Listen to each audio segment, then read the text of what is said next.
Hey everyone, if you're getting the unable to connect to EA servers error in Madden 26, here's a quick way to fix it. First, check if your game is updated. On your console, select Madden 26 and see if there's an update available. Installing the latest update can often solve connection problems. Next, go to your console settings. On PS5, go to Users and Accounts, Other, then Restore Licenses. Select Madden 26 and let it finish. This helps if your game isn't recognizing your account properly.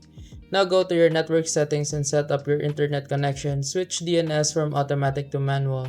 Use primary DNS 1.1.1.1 and secondary DNS 1.0.0.1. This can help improve your connection to EA servers. Once everything's done, try launching the game again. If it still doesn't work, it might just be an EA server issue, so sometimes all you can do is wait.